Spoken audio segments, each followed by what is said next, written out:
Welcome to the Real Estate Guys radio program. I'm your host, Robert Helms.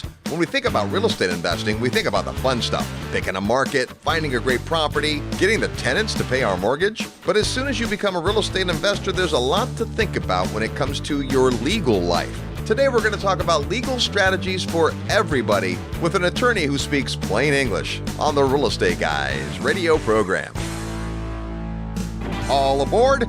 Registration is open for the Real Estate Guys 22nd Annual Investor Summit. Imagine spending more than a week with like-minded investors, world-class educators, and real-world professionals. Returning in 2024 is the editor of the Gold newsletter, Brian London, real estate developer Beth Clifford, and the rebel capitalist George Gammon. Back with us in 2024, sales legend and best-selling author Tom Hopkins. And joining us live and in person for his 12th Investor Summit, Ken McElroy. Plus 2 brand new faculty members we can't even mention yet, and a lot more. It all begins June 13th in Fort Lauderdale, Florida. Visit investorsummitatc.com to get all the details and reserve your spot. This transformational week is like no conference you've ever attended. Go to investorsummitatc.com and make plans to spend a week with the Real Estate Guys, Ken McElroy, Tom Hopkins, and an all-star faculty on the 22nd Annual Investor Summit at Sea. Welcome to the Real Estate Guys radio show. Thanks for tuning into the program. If you've bought a property before, you know there's a lot that goes on. Much of it happens while you're figuring out where you want to invest and what type of properties you're interested in and what you can afford and where does it make sense and where is the puck going. And frankly, some of us are deal junkies, and that's what excites us about real estate.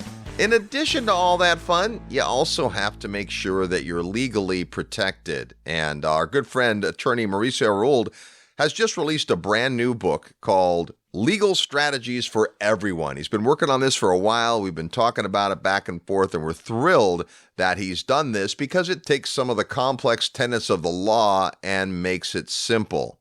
If you've never bought a property before, well, then there's some obvious things that you'd be thinking about legally. That is, who's going to own the property? You in your own name? Or are you going to use an entity like an LLC or a limited partnership or a corporation?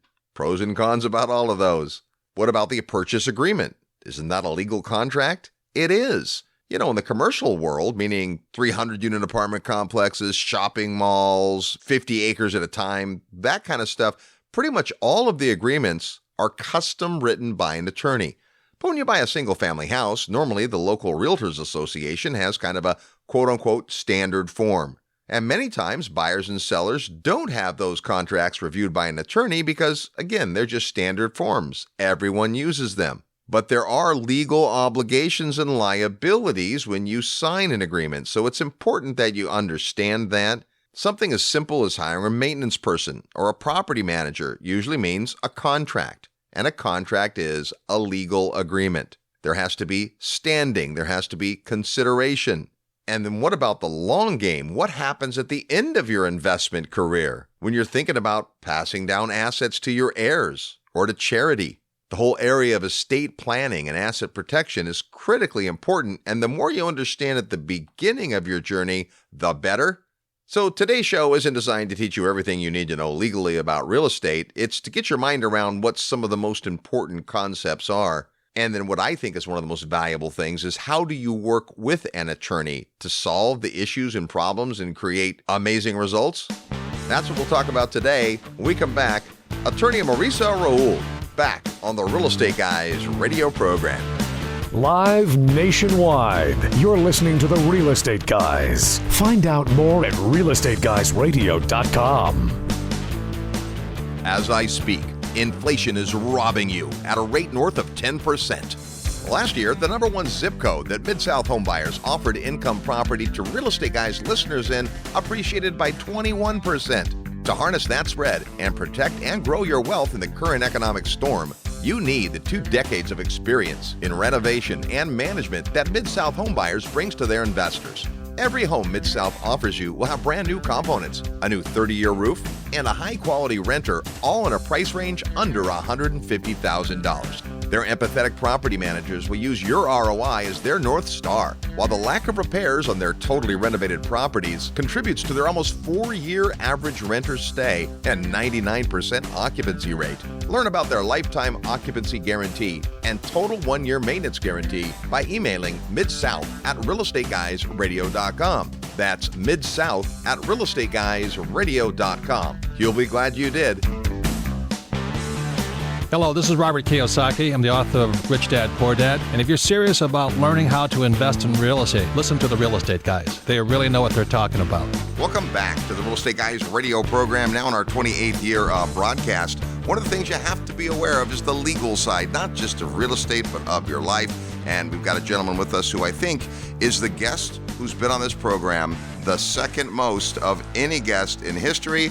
Just following Robert Kiyosaki, let's say hi to Mauricio Rauld. Hey, Robert, how you doing? I'm good. How are you, my friend? I'm doing great. Thanks for having me back, and it's an honor to be second fiddle to Mr. Kiyosaki. Well, there you go. You know, it's been a long, awesome road that we've had together. We've known each other more than 2 decades, and we met you. You were really a litigator as an attorney, and I think we talk a lot on the program about, you know, the legal side of securities laws and those things, and of course, you're always a featured speaker at our syndication event. But you have a brand new book out. And what's really cool about this book is part of a series, and we'll talk about that. But this isn't about syndication. This isn't about higher strategies necessarily. It really is strategies for everybody. And so maybe to paint some context, and I don't think we've done this in a while, give us the short version of how you found the law and your college experience and getting started as a young lawyer and how you got to where you are today. Yeah, it's pretty crazy, actually, because I never had any intentions of becoming a lawyer or going to law school. I mean, it literally ended up being something where I just didn't know what else to do.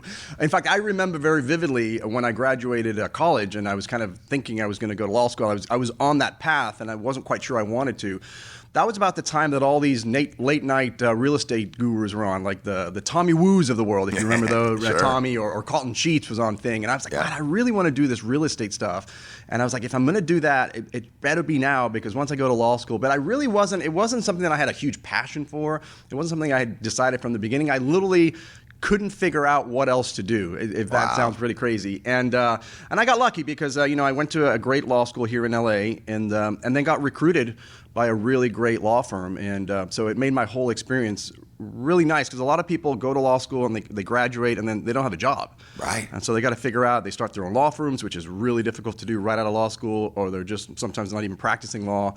And I was lucky enough to get recruited right out of law school, clerked for this amazing firm, and was there for the first 6 years of my career doing litigation, as we've talked about before. So I was a securities defense attorney. I did some maritime as well, because we were here in the ocean. But I represented all the brokerage houses, the Merrill Lynches of the world, the American Express, J.P. Morgan, and represented them when they got sued. So they got sued, we would defend them, and we would do trials and depositions and arbitrations and mediations and all that fun stuff. And while you were earning a good living being an attorney, you developed this interest in real estate. We first met. You came to our inaugural meeting of our Southern California Mentoring Club. We've been doing that for investors up in Northern California for quite some time. And we discovered that you were an attorney, and one thing led to another. And I remember sitting down with you talking about, how we might work together. And you became general counsel of the Real Estate Guys and have helped us over the years. And through that whole process, what's been really amazing is you have a gift of making the law simple. We sometimes call you the anti-lawyer, because lawyers want to justify their big fee, their big education, all that. But what you've done is broken it down. And I know over the years when I've had a question, a comment, needed a form, not only can you produce those things, but with an explanation that is in English. Yeah, our good friend Tom Wheelwright likes to say that I'm one of the few lawyers that actually speaks English, and I take that as a compliment. And that's, at the end of the day, that's, I think my, people call it a superpower or your unique gift or what have you. And at first I was a little embarrassed to say it, but honestly these days I just own it, and that's really is one of my gifts, which is I take these really complex legal matters. I'm in the securities law primarily, which is super complex, and I just distill them in sort of easy to understand, bite size. I don't use fancy words, probably because I don't know them. But I listen to a lot of other lawyers, and I just know that 90% of what they say is going over everybody's head. So it's not really what's taught, it's what's caught. And if you can't understand what the lawyer's telling you, then it doesn't matter how smart you are or how eloquent you are or how brilliant you are. It's all about, can that that information be and that strategy be communicated to the person who's listening? Most people run into the opportunity to hire a lawyer when something goes wrong.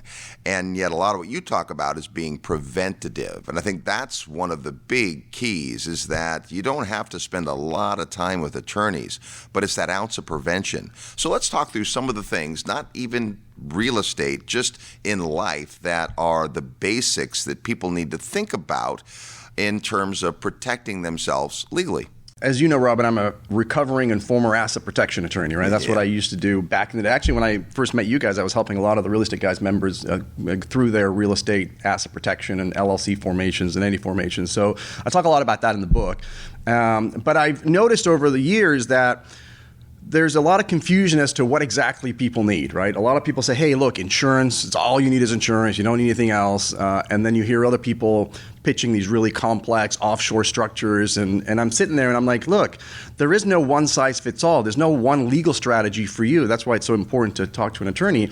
And I always like to give the analogy of, the seasons, right? You've got your seasons of life, and it depends on where you are in that season. Are you just starting out? Are you just buying your first rental property, for example? That's a very different scenario than if you're 60 years old and you have a multi-million-dollar empire. That's a different type of protection. So I always like to give the analogy of the season. So when you're, when it's summer, for example, it's okay for you to wear a t-shirt and shorts. That's probably good enough. You wouldn't be wearing a winter coat during summer. Right. But as it gets colder, you start putting on a sweater or a jacket, and of course at some point it's snowing, and you bring out the heavy winter coat.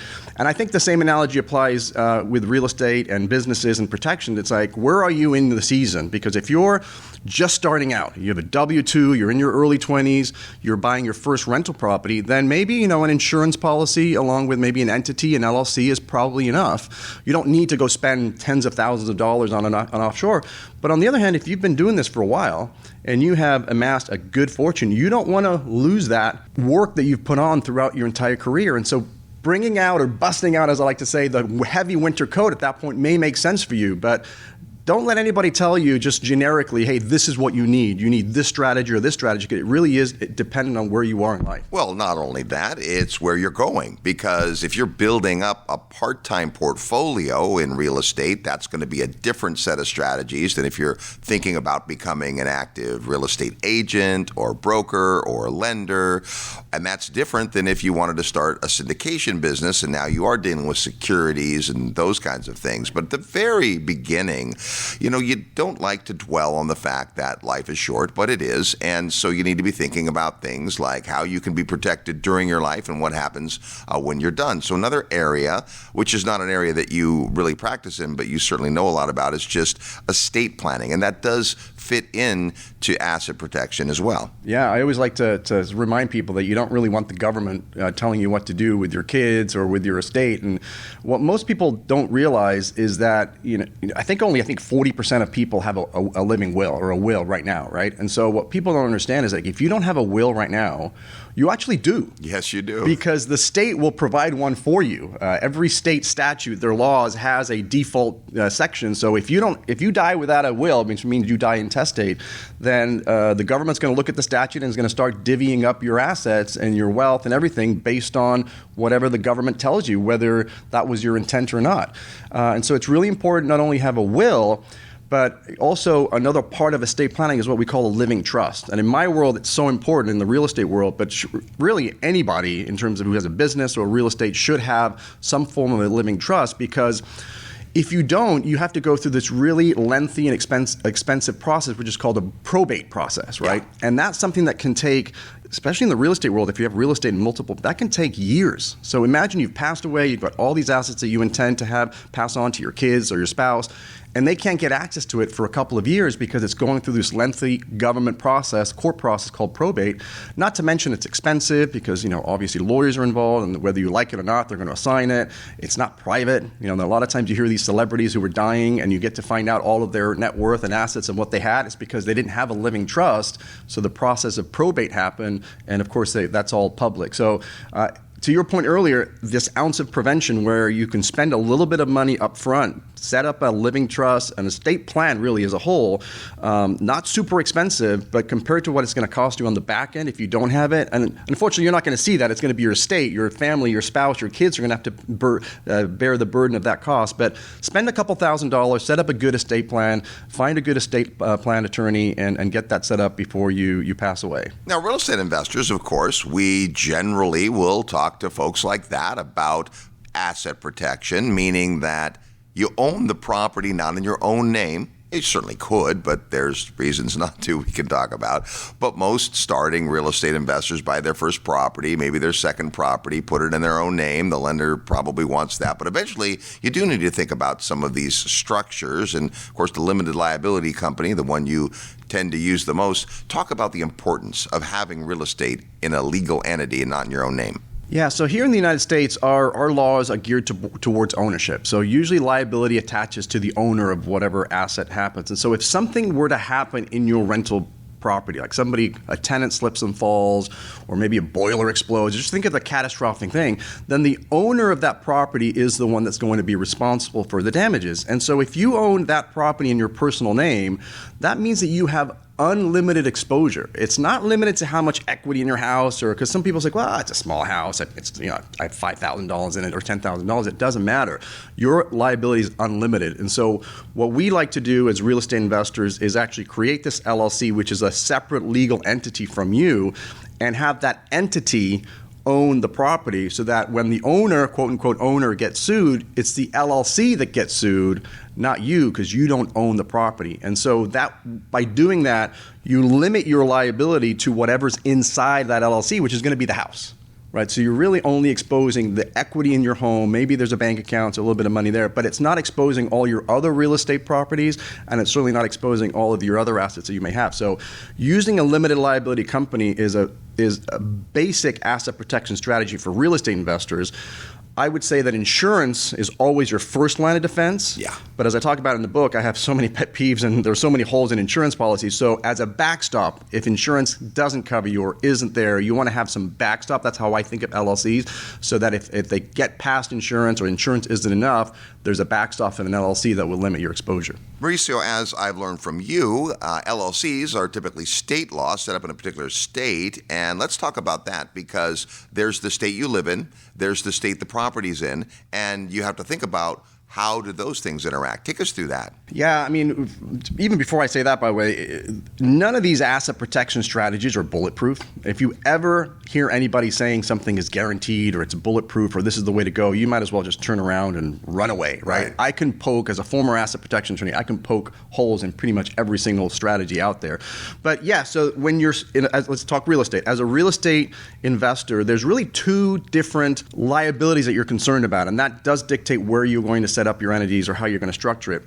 One is where you mentioned the property, right? If somebody slips and falls on your property and you're in California or you're in Florida, what have you, then that state law is going to apply. Yeah. I don't care where you set up your entity, and this is one of the, they start pitching you these ideas of setting up a Nevada LLC or a Wyoming, but you're here in California. If somebody slips and falls, California's law is going to apply. So we generally will create the LLC in the state where the property is located, the one that actually owns it. However, the other part that people forget about is that you individually, you're a liability walking around machine that, you're getting into trouble every single day. So if something were to happen to you, like you get into a car accident or you back out of your driveway and run over the kid on the skateboard, and there's a judgment against you personally, unrelated to your real estate, now there's two parts to it. They got the judgment, now they have to collect on the judgment. And collect on the judgment would dictate what assets you have and where they're located. So for that scenario, we want to make sure that LLCs that you own are in states that have really, really good asset protection, which are the states that you probably heard of, the Nevadas of the world, the Wyomings, the Delawares. Now actually Texas has become one of those.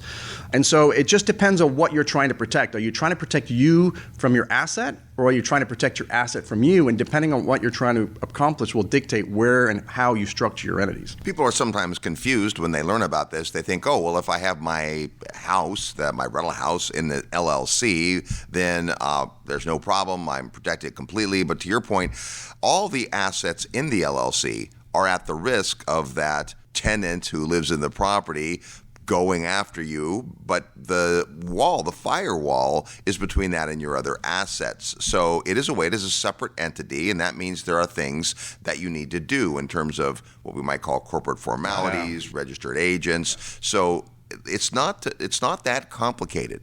And what I love about the book is you make it really simple to understand. The first thing that surprised me about the book is how thin it is, right? You'd think legal strategies for everybody have to be 1,000 pages, but you really do get to the point in it. And it is important for people to understand. So take us through some of that. The protection, first of all, that you get. States have different types of protections available. And I think the one that we like to talk about is the charging order protection. So a charging order protection applies to that second scenario where it's got nothing to do with your assets, got nothing to do with property. Let's give the example of the car accident. You get into a car accident and you really cause some damage. As you probably know, your insurance policy, auto insurance, isn't very high. Even if you max out your limits, you're a couple $100,000. Maybe you have an umbrella policy, which would be a good idea. Maybe you're covered for that. But if it's a catastrophic, somebody dies or somebody really gets seriously injured and that's not enough, then there's going to be a litigation against you as a former litigator. No, I'm going to go out and sue. I'm going to pick on you, Robert. I'm going to sue Robert Helms personally, right? And I'm going to get a judgment against Robert Helms personally for $10 million. Well, now I've got to go figure out what does he own, right? Because I need to collect, and everybody forgets it's a two-step process. The part about getting the judgment is maybe the easy part. The hard part is collecting. So I'm going to say, hey, what do you own? Do you own any property? Do you own any bank accounts? Do you own any what? And if it's set up properly, you're going to own an LLC, you're going to own entities, right? You're not going to actually own the property. And so some states provide better protection than others when you own that entity. So, for example, California, where I live, is probably one of the worst, if not the worst, asset protection state. So if I got sued in California and I had a California LLC, the judge would just hand over the shares or the membership units of that company to my creditor, and that creditor now controls my LLC, and they would just liquidate everything to get paid. But in other states, like Texas, where you live, they are limited to what's called a charging order, which means they don't get ownership of your shares, or again, membership units in an LLC. They don't get ownership, they don't get control, not even management. They just get sort of a lien. They get the financial rights of that entity. And so they only get paid from the distributions that you would have gotten paid. So if you get distributed $1, well, that's now going to get diverted to the creditor to pay off the judgment. But of course, you have still full control over your LLC. So what most of us do is we just stop giving ourselves distributions, which then really frustrates a creditor because they can't get no ownership, no control, and now they have no cash flow that's coming from it. And there's an argument to be made that because they've got the financial rights, they may even get a K-1 and have a tax loss. But that's the power of a charging order, because you know this, Robert, but back in the day, before I actually went to law school, I worked for a plaintiff's lawyer, right? And plaintiff's lawyers work on contingency, meaning they don't get paid until unless you get paid, right? They usually take about a third of your award. So and this is what I used to do at the firm, they were very particular about the cases they took, because if they didn't have a guarantee that they were going to be able to collect after spending 2 or 3 years litigating, it didn't matter how great the case was. If they couldn't see any money out there, which is one of the reasons privacy is so important, they don't see any money there, they're not going to go spend the next 2 or 3 years going after that. So having that protection, if they see, oh God, he's got an LLC that's got charging order protection, so that's the best I'm going to be able to get after spending 2 or 3 years of my life, they're much more likely for them to settle at the beginning, because they just, again, who wants to go spend 3 years of their life working on something and then not get paid? This is the ounce of prevention by putting a structure in place, which takes a little bit of time and money and understanding, but by putting it in place, now you're deterring legal action. It doesn't mean they won't sue you, but they're going to at least consider that. And you brought up something else, which is one thing I wanted to talk about today, and that is when you hire a lawyer, how does that work? You mentioned contingency, and there are lawyers that'll take a case on contingency, meaning you don't pay much up front, but if they win a judgment, they're going to take a portion of it. And for many people, car accident victims and those kinds of things, it can make sense. But for most of the things that we're talking about, having an entity done or needing to counsel somebody on a will or your estate plan, how do you engage with a lawyer? Yeah, that's a great question. I talk about how to work with a lawyer in the book. So yes, contingency is really limited to plaintiffs, car accidents or personal injury, really, because that's something that you can, with a personal injury, you can pretty much figure out to the T your odds of winning a case, right? And so then it's just a question of, well, what are the damages? Do they have a sore back or do they break their back, right? Yeah. And so that's kind of that. So that's. But if it's not that, no plaintiff's lawyer is going to take a breach of contract or some other case on contingency. So the other two options are they're either going to do a flat fee, right, which we do a lot of flat fee, primarily just because I used to keep track of 6 minutes of my life, and I don't like billing time anyway. So if it's something, again, that you can control, so for example, somebody that sets up an estate plan, they kind of know how long it takes, and here are the documents, and this is how much it's going to take for you to review the questionnaire and interview the client, and da-da-da. So they can come up with a price, a set fixed price. But for a lot of other things, especially litigation, right, you just don't know how long it's going to go, then a lot of that is hourly, right? And so what you generally do is an attorney will require some sort of a retainer to get engaged. Like and a that's deposit. A deposit that goes into their escrow account, so an attorney-client trust account, and they will then draw from that security deposit, so to speak, to pay their invoices, just, again, get assurances they do. And, hourly rates range from, I think the average, according to the American Bar Association, is about $200 or $300 an hour. But I've got an attorney right now on retainer, it's $1,000 an hour. Right? And so you can believe that when I get on the phone with my $1,000 an hour, that's $250 for every 15-minute call. Yeah. You better believe I'm not talking about how his kid's softball game went last weekend or how the weather is and where he's living. Like we're getting right to the point. And that's something I really stress in the book. It's like, hey, be prepared. Like, don't spend all of this money on your attorney so that your attorney can educate you on what is the charging order protection, right? And then he spends 20 minutes explaining it to you. You can actually do that research. That's free stuff you can find on the internet, get a good understanding of what a charging order is, so that when you come to the meeting with your lawyer, you're talking more about strategy or maybe clarifications. Hey, I was reading all this stuff, I didn't quite understand. But people literally say, well, I don't know what that is. Can you tell me about it? And that's billable time that's costing you like $100 or $200 or $300 every 15 minutes. Love that advice. That is gold right there. That is something most attorneys don't teach you because, let's face it, they have billable hours. And if you want to talk about the weather, they'll talk about the weather. And you need to be prepared. I think a great shortcut to being prepared, of course, is to get your book. That's not a big shameless promotion, but it really is a great starting resource. And then if there's a specific thing that you're going to talk to an attorney about, just do the preparation. Over the years, you've put together videos and things that explain these concepts so that people can learn about it before they're sitting face to face from an attorney. My first experience with this, we spent a day with an attorney's office in San Francisco, my former partner and I, who were looking to do a real estate syndication, and we were there for 6.5 hours, and half that time was them educating us, and then we got the bill. So Right. It's not that attorneys, are trying to milk the case as much. It's just, it depends on where you're at. Yeah, it's no different than hotel rooms. Robbie, you own some hotels. It's like, look, the hotel room is the hotel room, and if you don't stay in the hotel room, they can't sell last night's hotel room, right? And it's the same thing with lawyers. They have their time. They're actually trading dollars for time, which is one of the reasons I got out of it. But they're selling their time. So when that time comes and goes, they can't recoup that. So yes, if you're in their office and you're spending 6 hours with them, you're going to see a bill for 6 hours times whatever their hourly rate is. Our guest today is attorney Mauricio Rauld. He's got a brand new book out called Legal Strategies for Everyone. We'll talk about the book when we come back, and we'll give away a copy as we play real estate trivia next. You're tuned to the Real Estate Guys radio program. I'm your host, Robert Helms. Real estate investment advice right in your mailbox. Sign up for the free Real Estate Guys newsletter at realestateguysradio.com.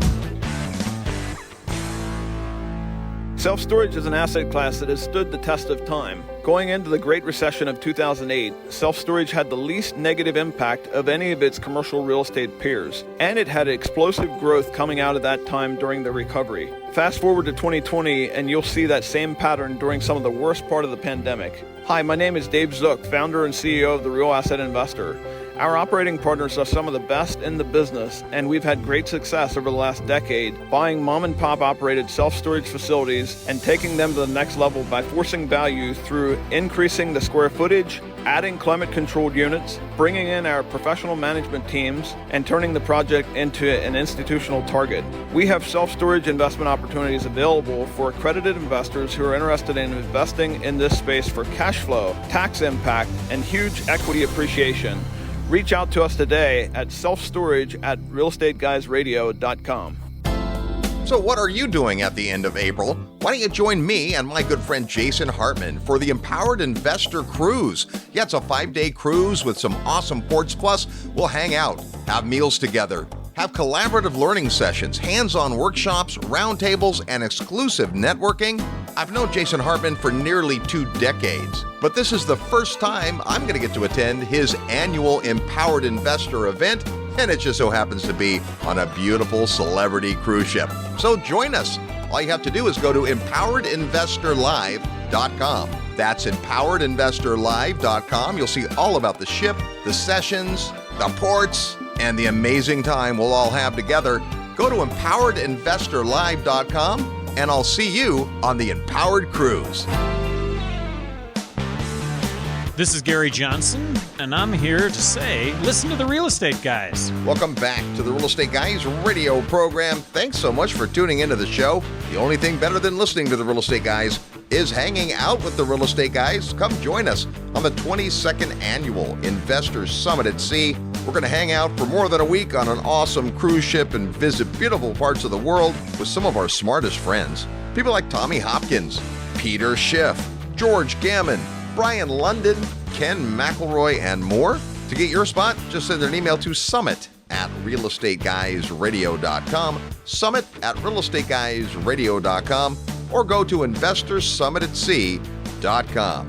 We're talking with attorney Mauricio Rauld. His new book, Legal Strategies for Everyone, is just out and about, and while you definitely should go pick up a copy, we're about to give away one for free as we play Real Estate Trivia. Your chance to win a prize. By knowing today's real estate trivia question, the question will have something to do with real estate and, in fact, legal entities. So as soon as you hear the question and think you know the answer, send your best guess to trivia@realestateguysradio.com, trivia@realestateguysradio.com. Give us your name, the answer to the question, and your physical mailing address. First one that gets it right is going to get an autographed copy of Legal Strategies for Everyone by Mauricio Rauld. Last week on the show was Ask the Guys, and we asked this: which country has the highest level of public corruption? Well, the answer is South Sudan, with Somalia and Syria tied for second place. By the way, the U.S. is ranked at number 154. Here's our real estate trivia question for this week. According to Fortune magazine, for the second year in a row, Texas has the most Fortune 500 companies, totaling $2.6 trillion in revenue and $226.5 billion in profit. In fact, there are Fortune 500 companies in 49 U.S. states. Here's our question for you. Which state is not yet home to a Fortune 500 company? There's only one, and if you know it, send your best guess to trivia@realestateguysradio.com, trivia@realestateguysradio.com. Send us your name, your guess as to which state does not have a Fortune 500 company yet, and your physical mailing address, so that if you're the first person with the right answer, you'll get an autographed copy of Mauricio's brand new book, Legal Strategies for Everyone. That's today's real estate trivia question. We're with the author of that awesome new book, Mauricio Rauld. Let's talk about the book, Mauricio. This is part of a series of books that are the Strategies for Everyone book put together by our awesome mutual friend, Kenny McElroy. That's right. Thanks to you guys, I've gotten to know Kenny pretty well over the years. We were at his wedding, obviously, a few years ago, and just a great overall guy, of course. And a couple years ago, he approached me, or maybe it's now 3 or 4 years, he approached me and said, hey, I want you to be one of my legal advisors. So similar to the Rich Dad, Poor Dad Kiyosaki model. So he has a bunch of advisors, and I'm his legal advisor. And then about a year ago, he said, hey, we got to write a book, of course. So he approached me and asked me to write this book, Legal Strategies for Everyone, kind of a, not a syndication book, although there is a chapter in syndications in the book, but just a high level for everyone, right? Not just for real estate investors, but also for business owners. And of course, when Kenny asked you to do a book, what do you say? Yeah, of course. So my first real book, I've written a couple of chapters in other books that I've done really well, but this is the first time I've actually written a book. And to your point, It's going to be different areas. So there's legal strategies for everyone, which is obviously my book. There's tax strategy for everyone from Eric Freeman. There's going to be a real estate strategy for everyone, and I'm sure it's going to keep going and going. So it'll be a set, and I'm excited to see where this goes, this whole series. Well, it's fun because not only do you need the information, but the whole idea of this series is to make it pretty simple. I'm sure there are advanced strategies, just like everyone's read Kenny's book, The ABCs of Real Estate Investing. Then there's the advanced ABCs of real estate investing, because you do get into deeper levels with that. But take us through just a few things that are in the book that maybe we wouldn't have thought of, or topics that you think are really important for people to understand. Yeah, I mean, we talk about a lot of these little strategies. For example, people, just kind of give you a fun one, people like to put their cars in LLCs thinking that somehow they're going to get protected or something. And people don't realize that when you have a vehicle, it's not only the owner that's responsible, but the driver of the car is also responsible. Mm-hmm. So even if you put your cars in LLC, which a lot of people like to do, as the driver, you're going to be legally responsible. So that's something that we kind of generally recommend avoiding. And then you brought up this house idea. Putting your house in an LLC, especially if you're in California, doesn't always work. And this is a little bit more of an advanced strategy. And from a tax perspective, you talk to a bunch of CPAs, and there's some risk of losing all the tax benefits if you put your personal residence in an LLC. And so there's a concept we talk about in the book called equity stripping, which is a beautiful strategy. Now, again, this is one of the more advanced strategies, so this is kind of at the later stages when you're really advanced. But it's just a way for you to, just like when you go to the bank and you get either a home equity line of credit or you get a loan out of it, the bank will put a lien on your home, a mortgage, right? And so if anybody ever foreclosed on your home, they're going to have to pay the first mortgage first, the second mortgage, and then whatever's left over will, go to the creditor. And by the way, the plaintiff's attorney is going to research this. They're going to see what the house is worth, and they're going to be able to find out if there is a publicly recorded lien against the property. That's why privacy is such a big thing, because one of the first things I did when I worked for that plaintiff's lawyer was do an asset search, right? And the easiest assets to find are bank accounts. You can do a bank sweep, brokerage accounts, you can do a brokerage sweep, and real estate. You just search the county recorder. So that's one of the things that the plaintiff's lawyer is going to do. And so if they find your property, your personal residence, even if it's a multi-million-dollar home, and they see Bank of America as your first mortgage, and maybe you have a second mortgage on there, and then one of your friendly companies that they don't know is your company, but you set up your own LLC, kind of your own bank, and you place a lien on your property. Now, you have to give actual consideration. So it's a real note. It's because you probably don't have all of the money. It's a line of credit, but you're actually transferring money. You're lending money to yourself, and then you are actually placing a mortgage, a third mortgage, or just a deed of trust, and that essentially wipes out the equity from the property. And again, a plaintiff's lawyer seeing that, it doesn't matter that your home is worth $5 million. If it's got debt of $6 million, they're not going to count that as something potentially they can go after. And so again, put yourself in the shoes of the plaintiff's lawyer who's thinking about taking the case, and they're looking and doing an asset search, which is what we would do in the asset search. And yes, they've got a nice house, and yes, they have a bank account, but when I look for that, there's no equity in the home because it's all financed up. And yes, I found a bank account, but it's got a few dollars in it because your real money is in another bank account that's held by an LLC, a private LLC. So just little strategies like that will dissuade. Just understanding how plaintiffs' lawyers work, I think, goes a long way to understanding why some of these structures and why privacy is so important.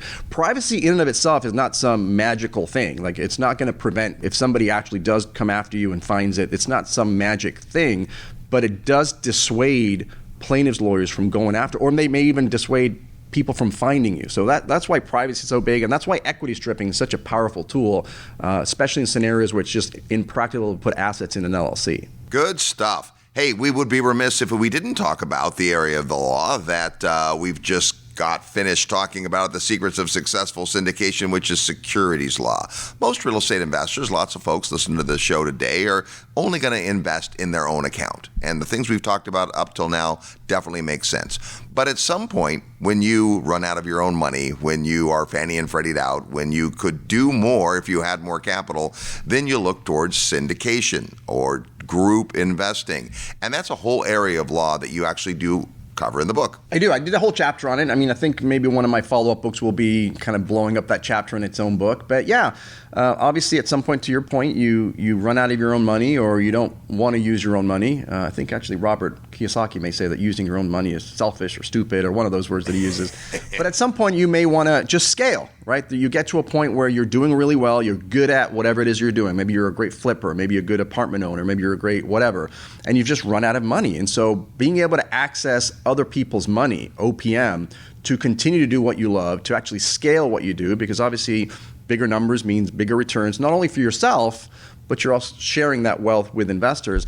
And as long as you understand that when you do that, when you take investors' money and you're working and generating the return for them, that you are selling securities, which is not the end of the world. It just means we have to comply with securities laws, right? Both at the federal level and at the state level. And that's what I do. I just make sure I help clients navigate the pretty complex world of securities laws to make sure that when they take money from friends and family, and sometimes they advertise on people they don't know, that they do it legally, that they provide all the material disclosures to the investors so the investors know what they're getting into, that they have a very lengthy document, as you know, called the PPM, the Private Placement Memorandum, where we disclose all the risks, all the ways things can go wrong, so that investors can go into these investments with eyes wide open and they can make an intelligent decision whether it's a good investment for them or not. We meet people all the time that want to make that jump from owning in their own account to wanting to syndicate and raise capital and do bigger deals. Love all that, but it also means there is more legal consideration. A private placement memorandum is a huge document with a lot of thought put into it,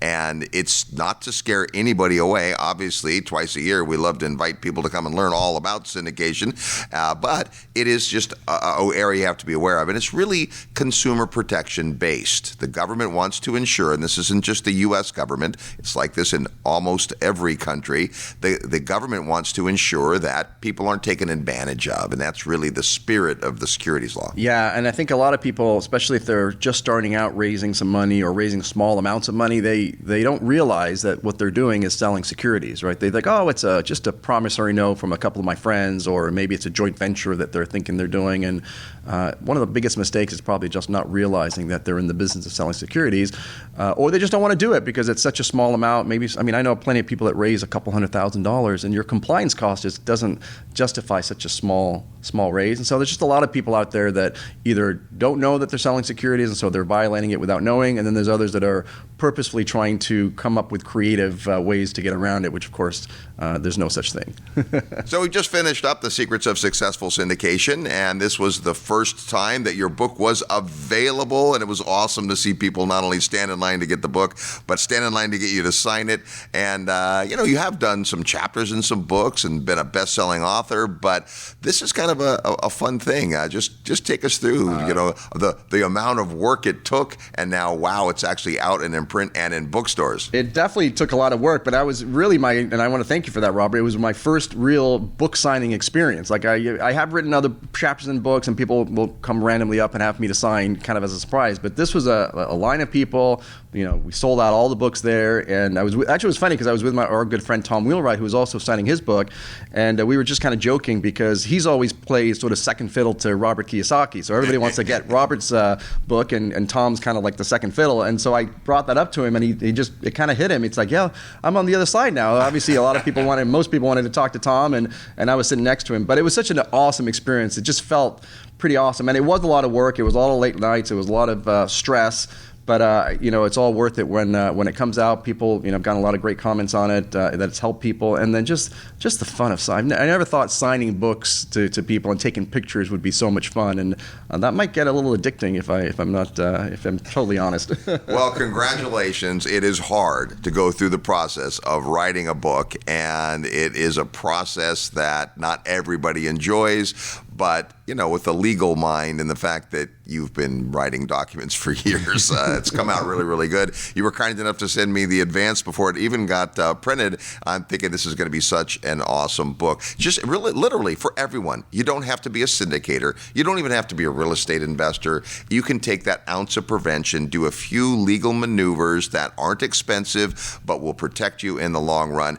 You can get the book, Legal Strategies for Everyone by Mauricio Rauld, at all your favorite book outlets. But when we come back, we'll tell you how you can not only get the book, but a bonus or two that Mauricio is going to throw in.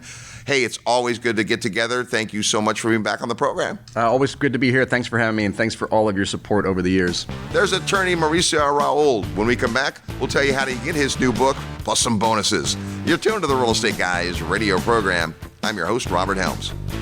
Need help with your real estate investment portfolio? Check out the resources page at realestateguysradio.com. Hey, it's Robert Helms. Thanks so much for listening to the show today.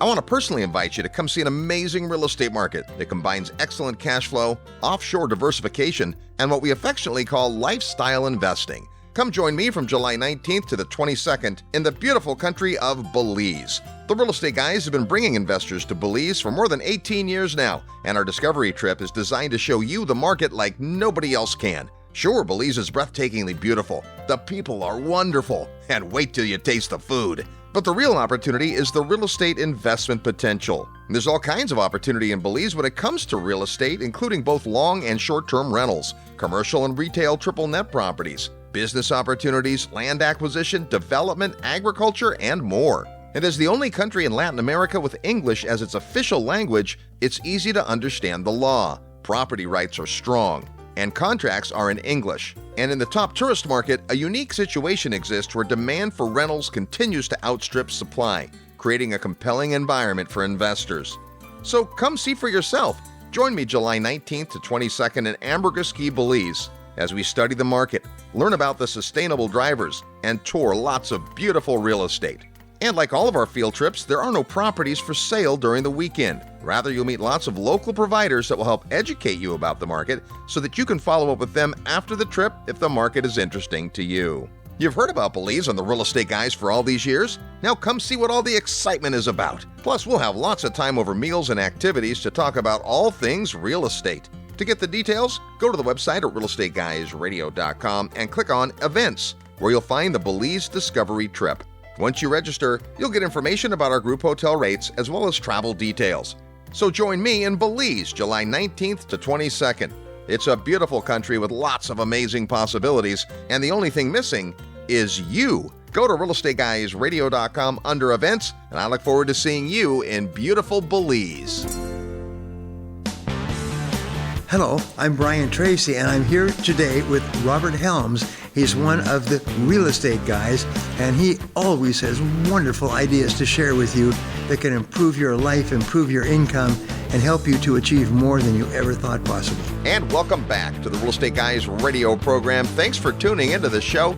Hey, if you want to check out an awesome real estate market, we have just announced our Jacksonville, Florida field trip.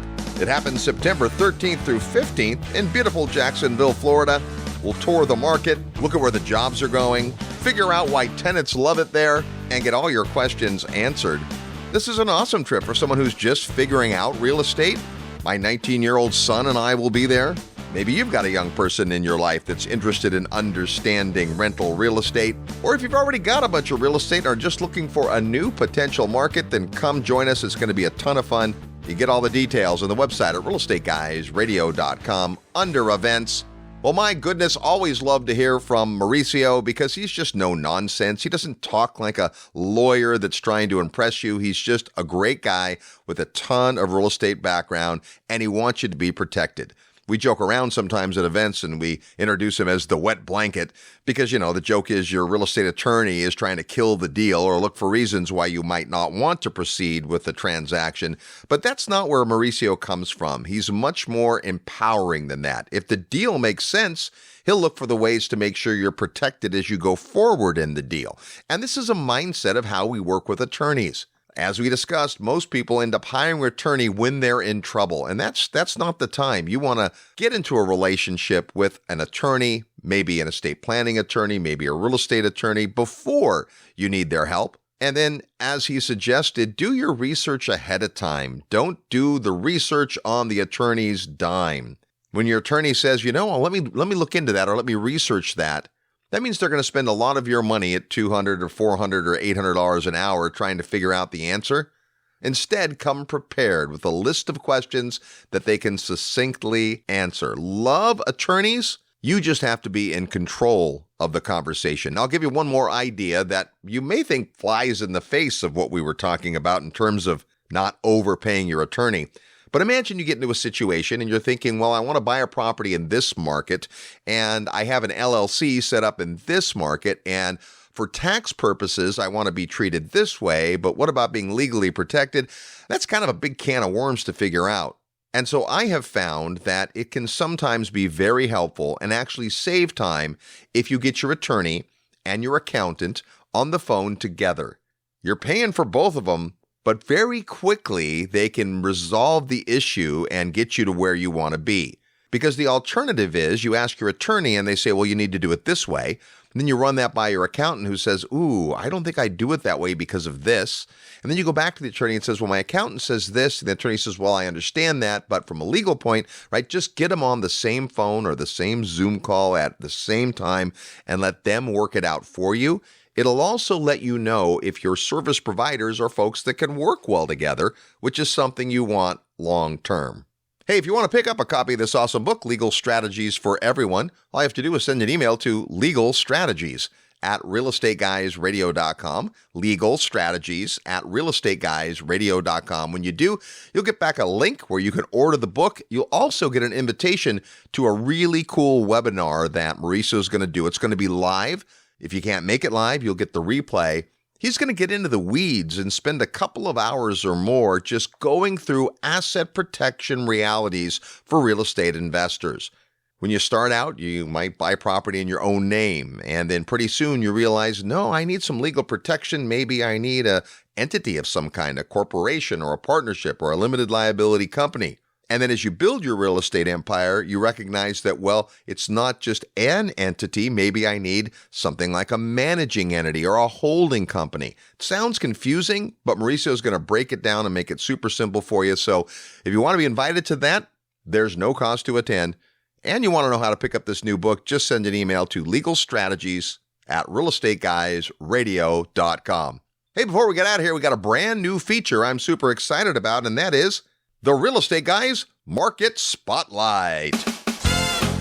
Welcome to this week's Market Spotlight, where we find out what's happening in the world of real estate. Today, we're going to focus on one of the top 10 MSAs in the United States. To help us do that, let's welcome to the show Apartment King, Brad Sumrok. Hey, Brad. Hey, Robert. I'm glad to be here. Glad to have you here. I know you're always paying attention to the markets that make sense. And today, we're going to talk about Dallas, Texas. It's been a growing market. It's been a market with a lot of job growth. What is happening right now in Dallas, Brad? Well, look, Marcus & Millichap, one of the largest commercial real estate firms in the country, has ranked DFW as the number one market this year in 2024 for apartment investing. So I'm excited about that because, my company headquarters is right here in DFW. Well, that's why you were the guy I thought we ought to ask about this. Not only do you live in Dallas part of the time, have a company in Dallas, but you invest in Dallas and have for a while. And it's a strong market. And of course, that has people wondering, well, is it too late to get into the market like that? Maybe talk about what's happening with rent growth and maybe even price per door. There's a lot of people moving to Dallas. There's a lot of jobs being created. So even though we have a lot of new supply coming on in Dallas, and that's leading the nation and new units coming on, that impacts the Class A existing inventory more than the B and C. So there's like two tiers. There's like the overall vacancy in Dallas, and then there's the workforce housing vacancy in Dallas. And so workforce housing, the B and the C class, is performing really, really well with lower vacancies than the A class. The forecast for 2024 is actually 3% rent growth across all property classes. Well, it's such a good point because when we think about new product coming online, where there is demand and there's more people coming and jobs are being created, those people have to live somewhere. So developers say, well, let's build a beautiful 300-unit apartment building, but nobody builds a brand new C-class building, right? They're building the beautiful A-class buildings, and that does have more a competitive effect on those types of properties, but it creates this vacuum, if you will, for stuff that's down there in B-, B+. Right. So, the bread and butter deal that I've always looked at and encouraged my students to look at is that 1980s property. And then I think I heard you ask about like price per unit. I mean, look, that peaked somewhere in the middle of 2022. And now it occurs to me that we're near the bottom of a market cycle. So all the research and the data that I look at, and I'm looking at a report right now, pretty much shows that pricing has bottomed out. So it's gone from an average price per unit of about $210,000 per unit down to about $160,000 a unit. And again, that's average across all property classes, but that's a pretty substantial decrease. And so, that is forecast to start going up. And so that, to me, lends itself to be now is a great time to get in at an amazing cost basis. So, Brad, earlier on the show on Real Estate Trivia, we pointed out that the state of Texas has a whole bunch of Fortune 500 companies, and more are coming, which means that there is ongoing demand. What are the things you're seeing in the marketplace in terms of job growth, stability, people's desirability to be in Texas? Well, look, people are moving to Texas in droves. I mean, that's one of the reasons that Marcus & Millichap ranked it number one. And by the way, so did I when I did my annual apartment investing forecast. And the reason is it's always been landlord and business friendly, but the rate of which people are moving here and jobs are coming here is actually increasing. And as more and more people choose to rent because of this affordability gap, especially in that middle class and working class demographic, more and more people are choosing to rent because it's so much more affordable to rent a medium-priced apartment than to make that monthly payment on a medium-priced home. And so, plus it's a low tax, no state income tax state. This is one of the reasons that Texas, and not only Texas, but DFW specifically, leads the market for multifamily investing in 2024. Well, all that sounds pretty good. But before we jump to the conclusion of is Dallas a place to be, I think the big question a lot of people are thinking about today is now a good time to get into the apartment business? And while we don't have time to talk about that right now, you've got a masterclass coming up with Tom Wheelwright to talk about that very thing. Yeah, I'm excited to have me, you, and Tom put our heads together and have an open discussion about a few things. Number one, what happened in the last few years? Let's talk about some of the challenges that people have faced. Number two is what's happening right now. And number three, should we be putting our foot on the gas or our foot on the brakes in terms of getting into deals right now in April of 2024? Also, for those that are going to attend this masterclass, I'm going to ask them to come prepared with their questions. Because not only are we going to talk about what we think is happening and what we should be doing, we're going to have audience participation as well. It's next week on April 11th, and it's either at 10 a.m. Pacific or 1 p.m. Eastern, or you do the math from there. If you'd like to get all the details, it's completely free. Tom Wheelwright, Robert Helms, and the Apartment King, Brad Sumrok, just send an email to BrakeorGas. BrakeorGas at realestateguysradio.com. Should we put our foot on the brake? Should we put our foot on the gas? Send an email to BrakeorGas at realestateguysradio.com. Well, Brad, we appreciate your insights, and thanks for taking us through what's going on in Dallas, Texas. You're welcome, Robert. There's Brad Sumrok, the Apartment King.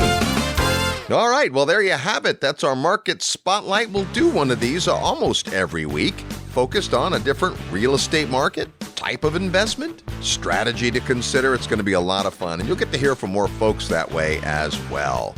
Hey, big thanks to attorney Mauricio Rauld and the Apartment King, Brad Sumrok, for sharing their thoughts with us today. Next week on the Real Estate Guys, you're going to have to buckle your seatbelt. One of the smartest guys I know and a Real Estate Guys listener for more than 10 years will be on the program. You're going to dig it. Until then, go out and make some equity happen. This episode of the Real Estate Guys radio show is brought to you by Paradigm Life. Powerful cash management strategies using life insurance. Learn more at beyourbank.com. Mid-South Home Buyers. Low-cost, turnkey cash flow properties in Memphis, Tennessee. Corporate Direct. Asset protection strategies for real estate investors from attorney and Rich Dad advisor Garrett Sutton. Find these and other great companies under the Resources tab at realestateguysradio.com. To learn how you can expose your product or service to the Real Estate Guys audience, call 888-489-7723 extension 4.